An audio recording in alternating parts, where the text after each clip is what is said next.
नमस्कार बंधुरा आज के बानिये देखाबो टैंगरा माछ दिए पालং शाकेर पातला करे झोल। गरमेर दिने एरकम पातला झोल खेते खूब मजा लागे, गरम भातेर साथे जास्ट असाधारण लागे।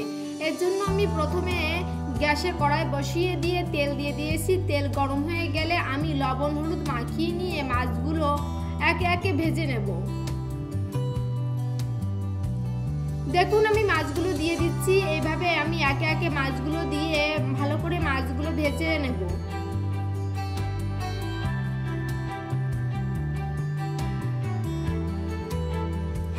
মাছগুলো আমার ভেজে নেওয়া হয়ে গিয়েছে। দেখুন এখন মাছগুলো এক সাইডে করে নিয়েছি, নিয়ে এর ভিতরে আমি কয়েকটা কাঁচা লঙ্কা অ্যাড করে দিয়েছি। কাঁচা লঙ্কা অ্যাড করে দিয়ে এখন পরিমাণ মতো লবণ হলুদ গুঁড়ো অ্যাড করে দেব।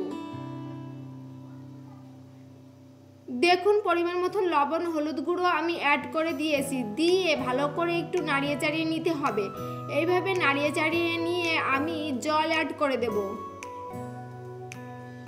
দেখুন পরিমাণ মতো জল অ্যাড করে দিয়েছি। এখন ঢাকনা দিয়ে কিছুক্ষণ রান্না করব।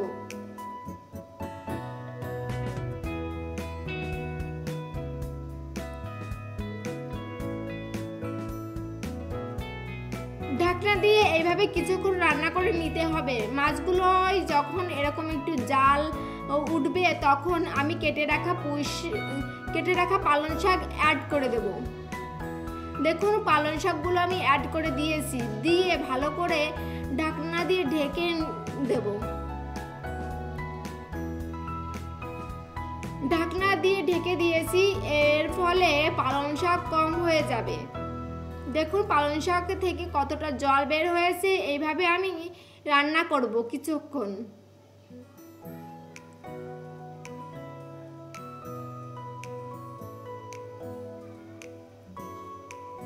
এইভাবে কিছুক্ষণ জাল করে ঝোল কিছুটা কম করে নেব।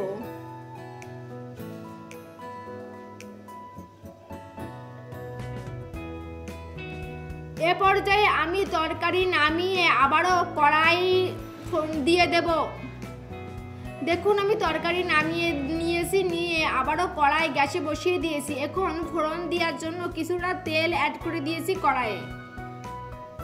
আমি এখানে রাঁধুনি ফোড়ন দিয়েছি, অবশ্যই আপনারাও রাঁধুনি ফোড়ন দেবেন। এই পালং শাকের এই রান্নায় রাঁধুনি ফোড়ন দিলে খেতে ভীষণই মজা লাগে। কোনো মশলা ছাড়াই এইভাবে ঘরোয়াভাবে রাঁধুনি ফোড়ন দিয়ে পালং শাকের এই রেসিপিটি খেয়ে দেখবেন, খুব ভালো লাগে। এখন আমি তরকারি দিয়ে দিয়েছি। তরকারি অ্যাড করে দিয়ে আবারও কিছুক্ষণ জাল করে ঝোল কম করে নিতে হবে। আপনি যেরকম ঝোল পছন্দ করেন সেই বুঝে ঝোলটা রাখবেন, কিন্তু পালং শাকের এই রেসিপিটিতে শুকনো শুকনো হলে একটু বেশি ভালো লাগে, যার জন্য আমি ঝোলটা কিছুটা কম করে নেব।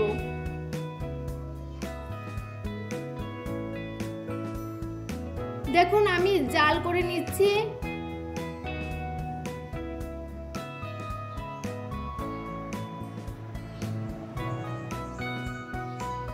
আমার তরকারির ঝোলটা অনেকটাই শুকিয়ে গিয়েছে, এখন নামিয়ে নেব। বন্ধুরা আমার এই রেসিপিটি যদি তোমাদের ভালো লেগে থাকে তাহলে অবশ্যই বন্ধুদের সাথে শেয়ার করবে, আর যদি ভালো লেগে থাকে তাহলে অবশ্যই সাবস্ক্রাইব করবে। ধন্যবাদ।